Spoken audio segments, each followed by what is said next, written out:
প্রিয় শিক্ষার্থী বন্ধুরা, আজকে আমরা আলোচনা করব আমাদের পাঠ্য বই 2025 সালের পাঠ্য বইয়ে অনুশীলনী প্রশ্ন উত্তর থেকে বহু নির্বাচনী প্রশ্ন উত্তরগুলো।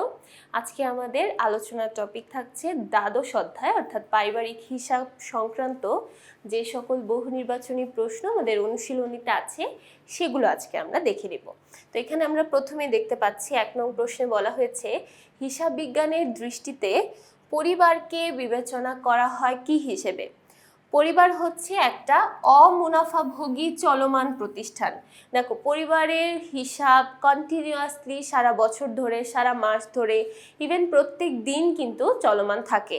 তবে এখানে চলমান প্রতিষ্ঠান হলেও এটা কিন্তু 1 টাকাও মুনাফা অর্জন করে না, অর্থাৎ যা করে প্রত্যেকটাই পরিবারের সদস্যদের জন্য করে, তাই এটা একটা অমুনাফাভোগী চলমান প্রতিষ্ঠান। 2 নাম্বার, পরিবারের বেশিরভাগ লেনদেন হয় কিসে? পরিবারের বেশিরভাগ লেনদেনই হয় নগদে, কারণ তাদের কাছে আয় হয়। এই আয়ের উৎসই হচ্ছে নগদ টাকা এবং নগদ টাকা দিয়েই সাধারণত ম্যাক্সিমাম পরিবারে সকল কাজ করা হয়। তারপর চলে যাচ্ছি 3 নং প্রশ্নে, পরিবারের বাজেট তৈরি হয় কিসের ভিত্তিতে? পরিবারের বাজেট তৈরি হয় সম্ভাব্য আয় এবং ব্যয়ের ভিত্তিতে, অর্থাৎ আগামী বছর বা আগামী মাসে আমাদের কি আয় হবে বা কি ব্যয় হতে পারে এই সংক্রান্ত আমরা পূর্বেই একটা পরিকল্পনা মাফিক বা একটা বাজেট তৈরি করি। তাহলে দেখো, এটা কিন্তু সম্ভাব্য আয় ব্যয়ের ভিত্তিতেই আমরা প্রস্তুত করছি, আদৌ সেই বিষয়টা নাও হতে পারে। তাই বাজেট তৈরি করার সময় আমরা সম্ভাব্য আয় এবং ব্যয়ের ভিত্তিতে সেই বাজেটটা প্রস্তুত করে থাকি। তারপর চলে যাচ্ছি 4 নং প্রশ্নে, প্রাপ্তি এবং প্রদান হিসাবে লিপিবদ্ধ করা হয় কোনটি?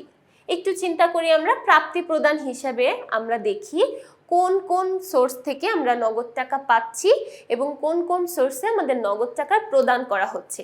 তাহলে এখানে যেমন মূলধন জাতীয় প্রাপ্তিও আসে, ঠিক তেমনিভাবে মুনাফা জাতীয় প্রাপ্তিও আসে, আবার মুনাফা জাতীয় প্রদানও আসে। অর্থাৎ যে সকল প্রাপ্তি এবং প্রদান ঘটে সম্পূর্ণ বিষয়টা নিয়ে আমরা প্রাপ্তি প্রদান হিসাব প্রস্তুত করি। তাহলে এখানে অ্যান্সার হবে 4।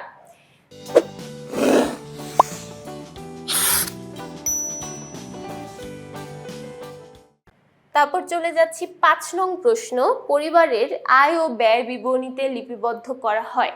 আমরা যখন পরিবারের আয় এবং ব্যয় বিবরণী প্রস্তুত করি সেক্ষেত্রে একটু চিন্তা করে দেখো, শুধুমাত্র যেটা রানিং বছর চলছে বা যে বছরের হিসাব আমরা করছি শুধুমাত্র সেই বছরের মুনাফা জাতীয় আয় এবং মুনাফা জাতীয় ব্যয়ের পরিমাণটাকে নিয়ে আসি, এবং সেই বছরের সাথে যদি বিগত বা পরবর্তী বছরে কোনো কিছু থাকে সেগুলোকে কিন্তু আমরা একদমই নিয়ে আসি না। শুধুমাত্র যে বছরটা চলছে সেই বছরের যদি কোনো হিসাব থাকে, যেমন মনে করো এই বছরেরই আমার কোনো একটা ব্যয় করতে হতো কিন্তু আমার সেটা বকেয়া পড়ে গেছে, সেটা তো আমাদের এই চলতি বছরেরই একটা হিসাব, তাই চলতি বছরেই আমরা সেই হিসাবটা করে ফেলবো।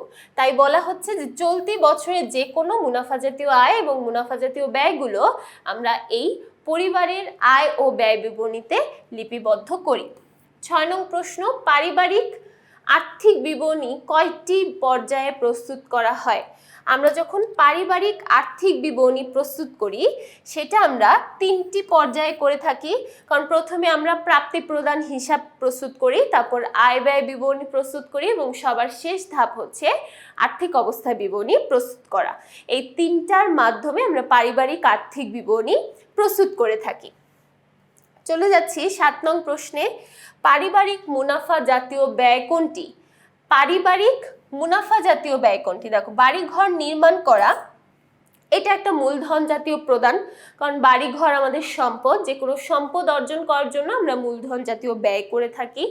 তবে শিক্ষা ব্যয় এবং সম্পদ রক্ষণাবেক্ষণ খরচ এই 2টা কিন্তু আমাদের রেগুলার করতে হয়। সাধারণত মুনাফা জাতীয় ব্যয় আমরা কন্টিনিউয়াসলি করে থাকি বা রেগুলার এই ব্যয়গুলো হয়ে থাকে, তাই এখানে মুনাফা জাতীয় ব্যয় হলো শিক্ষা ব্যয় ও সম্পদ রক্ষণাবেক্ষণ খরচ।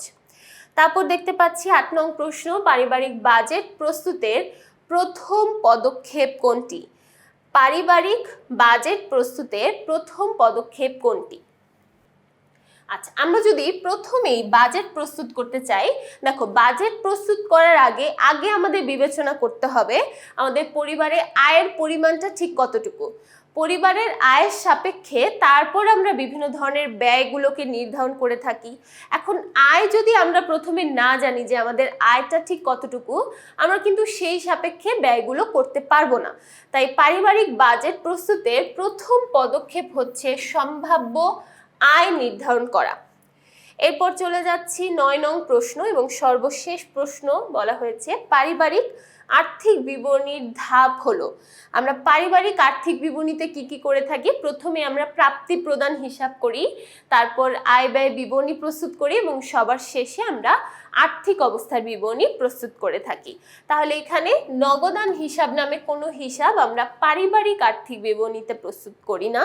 তাই এখানে অ্যান্সার হবে প্রাপ্তি প্রদান হিসাব এবং আয় ব্যয় বিবরণী হিসাব, অর্থাৎ অপশন নম্বর 3। আশা করছি এই দ্বাদশ অধ্যায়ের প্রত্যেকটি বহু নির্বাচনী প্রশ্ন সবাই খুব ভালোভাবে বুঝতে পেরেছো। পরবর্তী পর্বগুলো দেখার জন্য সবাইকে আমন্ত্রণ জানাচ্ছি। সবাইকে ধন্যবাদ।